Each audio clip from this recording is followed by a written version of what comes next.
Hello everyone and welcome to this first video on partial differential equations. And what we're going to start with is the heat equation. In particular, we're going to derive the heat equation from fundamental principles and basically a physical intuition. Now, the reason that we're going to derive this equation is we're going to see how one can build up partial differential equations and see why we necessitate partial derivatives instead of just regular single variable derivatives that one might see in ordinary differential equations.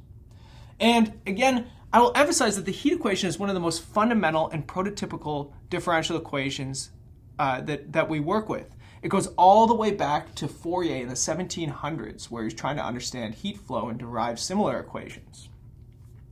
Now, we've also seen this partial differential equation in another lecture series that I've run on mathematical modeling. Because in that lecture series, I did a lecture on diffusion, which is described by the same heat equation. The same motion or the same physical principles that cause heat to spread out over a room are the same things that cause maybe a gas to spread out over a room. If you recall from that lecture series, we were looking at diffusing chemicals in the air, particles and pollution, right? So even though the derivation that I'm going to derive today is specific to an application of a heated rod, this model and the fundamental principles that it describes go far beyond that physical model. And in particular, what I want to look at is a rod. So just a very, very simple object of constant cross-sectional area. I'll just call it A. And I'm going to try and find a partial differential equation to describe the heat of this rod. So we're going to really think of this as a one-dimensional object. And this comes from the fact that this thing is going to be uniform across each cross-section here, right? So looking at, along different heights of the rod isn't really going to make a difference due to this uniformity, okay? So we're going to make some mathematical simplifications here just to sort of get at some of the basics. And I'm going to call the left end of the rod x equal to 0. And I'll call the right end of the rod x equal to L. So this rod has length L. And I'm going to define a quantity in space x, so across the length of the rod, and in time t. So now you can see where potentially a partial differential equation might arise because I have two independent variables. I'm going to call this E of x of t to be the thermal heat density. Now, I'm going to preface this a little bit by mentioning that I am neither an engineer nor a physicist. I am really a mathematician, so maybe some of the explanation here will be glossed over, maybe at a level that you are sort of disappointed with if you are coming more from a physics or an engineering background, right? So really what I want to do is just highlight the sort of key principles that get me to the equation, because as the mathematician, the hope is that somebody with more expertise in this area can hand me the equation so that I can work on it and I can give them answers back, okay? So really just sort of overviews as we go through this. Now I'm going to look at the heat energy. Now the heat energy, if you look at maybe a thin slice of this rod, so imagine you just take a slice down at, say, x, and another slice at, let's say, x plus delta x, so some unit forward. So this thing, this is a little cylinder, and it's got a height of delta x here. Here's what I'm going to assume. I'm going to assume that delta x is really, really, really small, okay? And the reason I'm going to assume that is because if e of x and t is a continuous function, I can just approximate this thing over the whole cylinder here just by the value at each endpoint of it, right? So, think about something like a sliver, like a little penny or a dime or something like that, right? So whatever the thermal heat density on the left side of that is, it's probably pretty representative of the right side due to how sort of thin this thing is, right? So that's what I'm going to do for my approximation here, okay? So essentially my heat energy here is going to be equal to my thermal heat energy multiplied by the volume of my little cylinder. Now the volume of my cylinder is the area of the cross section, A, times the height, delta x. Okay, so here's the approximation. I'm just assuming that the thermal heat density is just given by whatever it is on one side, and then times the volume of the slice. Now, we are going to evoke conservation of heat energy here. And let me write out what this is going to be. So my conservation of heat energy is going to be that the rate of change of heat energy in time. Okay, so here's my heat energy. So I'm going to look at the rate of change of this in time. Now, when I talk about the rate of change, that's calculus speak for derivative. And in time, that means a partial derivative with respect to time of the heat energy. So I'm going to just put it all in brackets here. Okay, so heat energy, rate of change in time of heat energy is equal to, okay, so in each one of these slices, how is the heat energy changing in here? Well, one possibility is heat is flowing in and out of this thing, right? So I've got, maybe you can think of this as like a roll of pennies or quarters or something like that, right? So, you have all of these little stacks and slices next to each other. Heat might flow out of one and into the next one, right? So it's possible that heat is coming in or heat is going out from this thing, and that would cause the heat energy to change in time. So let's say heat energy flowing across the boundaries. And this is per unit time, right? The derivative here gives you per unit time. So that's one way that you can be changing heat energy in time, but there's another way. I could be pumping in external heat, right? So for example, if I've got my little roll of quarters or something like that, I could be holding a lighter underneath it and heating it up, right? Heating up an individual or a subsection of this little rod.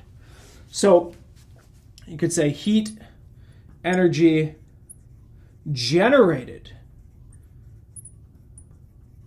per unit time. Okay? So there could be some sort of external generation of the heat energy here. So let's deal with this one first, right? Flowing across the boundaries. We're going to look at what's called the heat flux. So we're going to call this quantity phi of x comma t. So it's a function of space and time. This is the heat flux. This is the amount of thermal energy per time flowing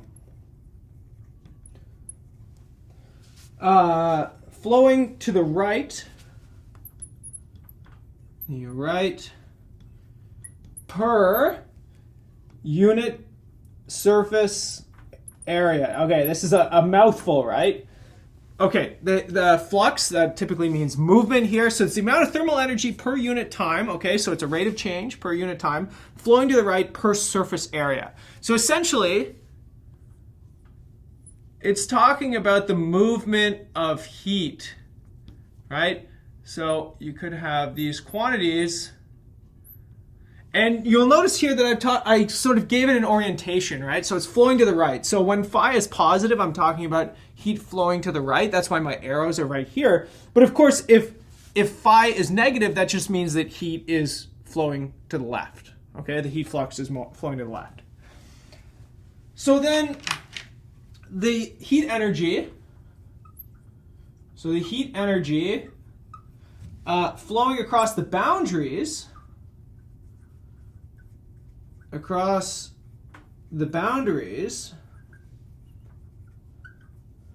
of a slice, so of maybe my single quarter in my roll of quarters or whatever it happens to be, well, this is the heat flux going in. And again, remember, it's per unit surface area. So that's going to be phi of x comma t times A. right? So again, it's uniformly distributed over the whole surface area, so it's all coming in together, minus what's going out on the other boundary, right? So remember, the right orientation here says that heat's coming in from the left and going out from the right. Now, if these things have negative values, it's sort of telling you, the direction of movement here, but this is essentially coming in minus coming out. Okay, so that kind of takes care of this. Now let's also talk about heat generation. Let's talk about a heat source. So this was my example of a little lighter or something like that.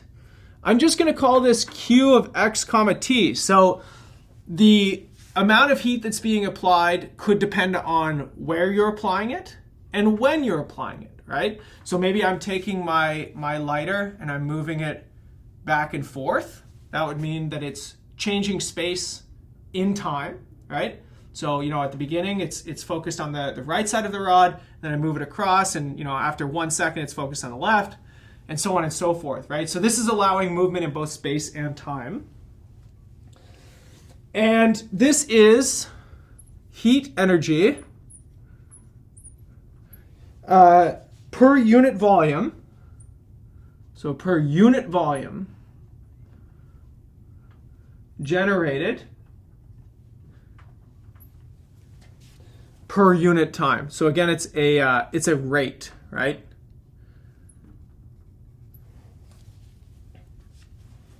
So let's put this all together, right? My conservation of heat energy. This now gives me, okay, so the left-hand side was this partial derivative of the thermal heat density. The heat energy, pardon me, because it had the A and the delta X in it. So the volume. And then the flow across the boundaries. So maybe what I'll do is I'll write, approximately equal. And of course, the approximately equal here just means that essentially this is a modeling assumption that's being made here, right? So you can think to yourself, where is the modeling assumption coming from? Well, there's a couple of them. First of all, A is assumed to be uniform, right? So that's a modeling assumption for my rod. Also, I assume that delta X was so small that I could approximate E as just the value on the left endpoint. So in some sense, this approximate becomes more and more valid as delta X gets smaller and smaller. That sounds a lot like a limit to me. And so actually what we can do is we can divide off A, right? There's an A in every single term here. So that disappears. We can also divide off delta X. And let's take the limit as delta X goes to 0. So let's take a look at this now. So partial derivative of E with respect to t is equal to the limit as delta X goes to 0 of phi of x comma t minus phi of x plus delta x comma t divided by delta x plus q. And there it is, right? You see another derivative showing up.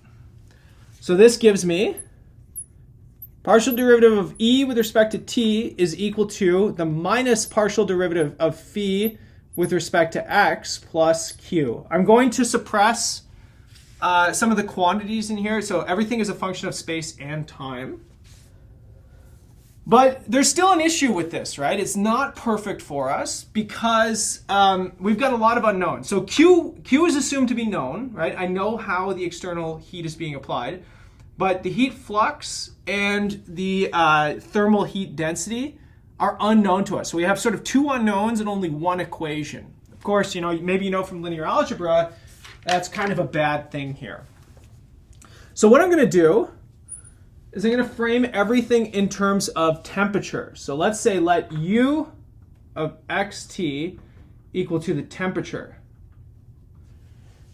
Okay, so the temperature at each point in space at each time unit.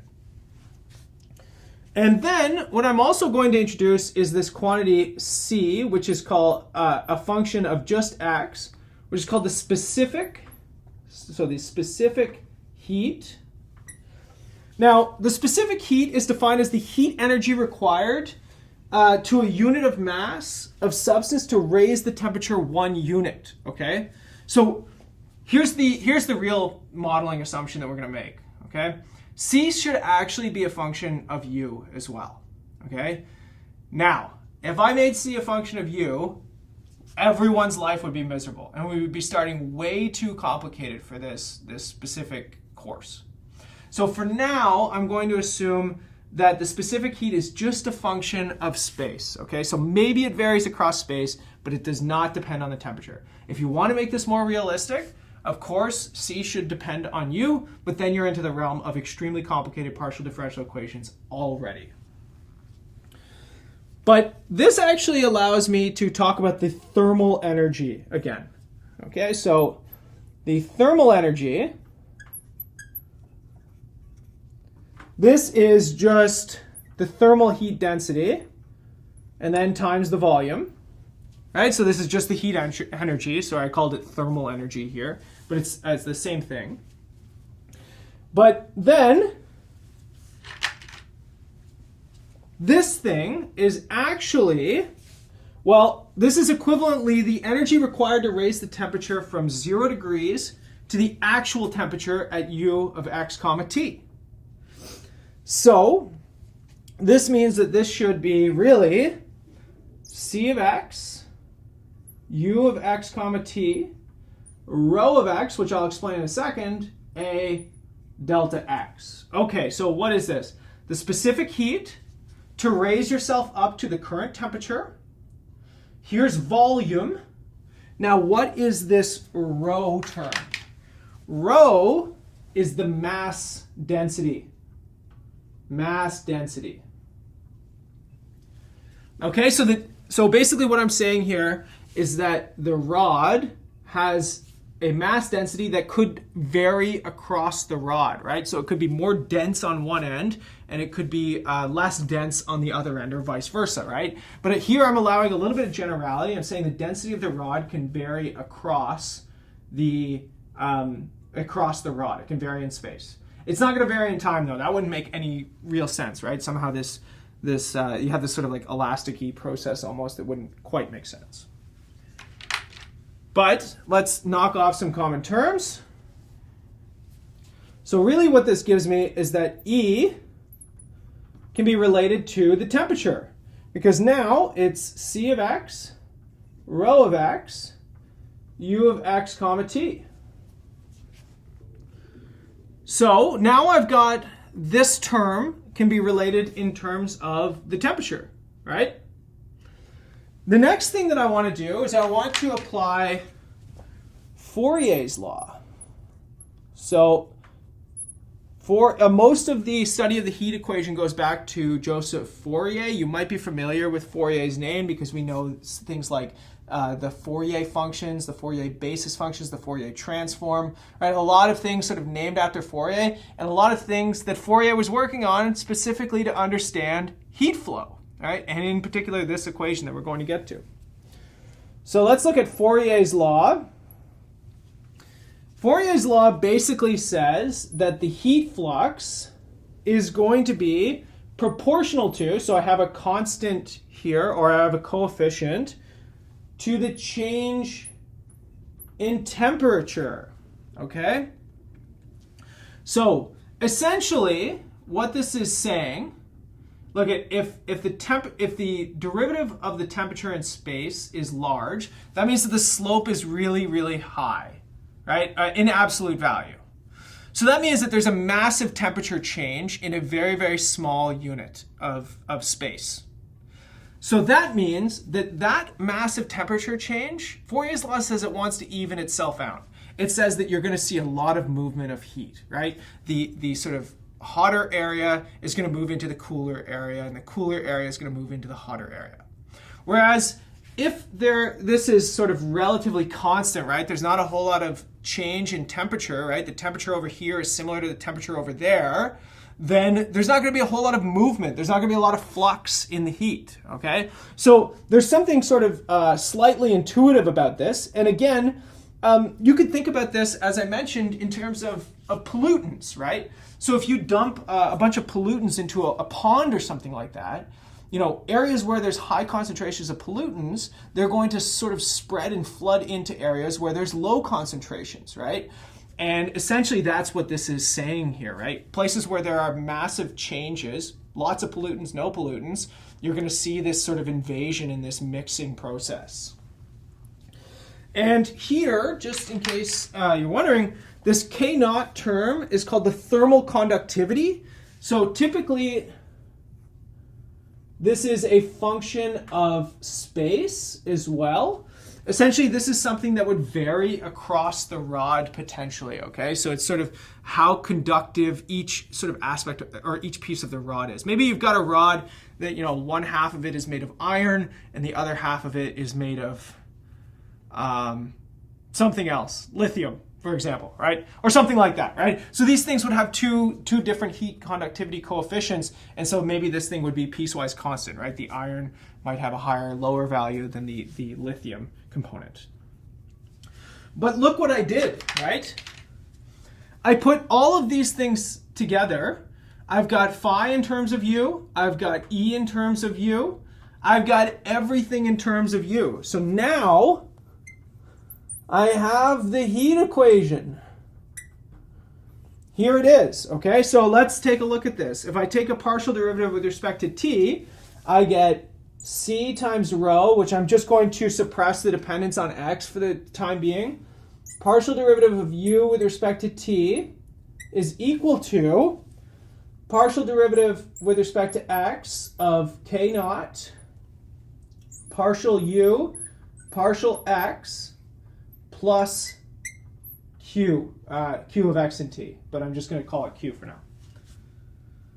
Now I only have one unknown, right? There is only a single unknown here, and that unknown is the temperature. So this is now a partial differential equation. Why?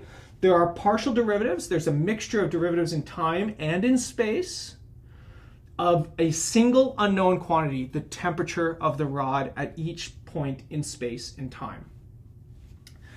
Now, to make our lives very easy, if we assume C, rho, and K naught are constant, okay, so really, really uniform rod, right? The specific heat, the density, and the thermal conductivity of the rod are completely constant. This is not a huge assumption, right? This could just be one big iron rod with constant density. That's not a terrible assumption to make, right? But if these things are all constant, we get a much simpler version of the heat equation, the one that we're going to work with most. So partial derivative with respect to t is equal to, in this case, I'm going to call it little k second order partial derivative of u in space plus, I'm just going to call this q tilde because essentially I divided the c times rho into this thing, okay? They're just constants. It's like 1 over c times rho. But here, little k now is called the thermal diffusivity, okay? That is the typical version of the heat equation that most people work with. It's the one we're going to work with as well. Now, let's talk about something interesting here, right? There's a time derivative. Now, for somebody like me, that's a great thing because this means that we have a dynamical system. It's something that changes in time. Now, something you learned about dynamical systems is they have to be initiated. We have to know how they start, right? So in this case, I also have to have what's called an initial condition, okay? This would be, you know, what the temperature of my rod is when I start the simulation, right? Now, here's the thing. My initial condition is at time 0, but it has to be everywhere in space. So that means that my initial condition is not a point or a vector like it was in our dynamical systems lecture series. The initial condition is an entire function. It tells me the distribution of the temperature when I start the experiment, okay? So maybe the middle is initially much hotter and the sides are cooler, okay? So maybe that's represented by like a little Gaussian or something like that.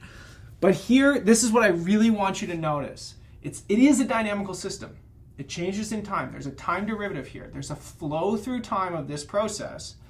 However, this flow through time is also taking place in space, right? So if I want to talk about an initial condition, I also have to talk about a function distributed in space. Okay, in the next lecture, I'm going to come back to another important aspect of partial differential equations, something that distinguishes them from dynamical systems, and that is boundary conditions. We also have conditions on the endpoints of the rod and how they interact with what happens inside the rod, okay? So we're not quite done our exploration of the heat equation yet, but at least we've derived it. So in the next video, I'm going to talk to you about boundary conditions. I hope you enjoyed it. I'll see you all in the next video, everybody.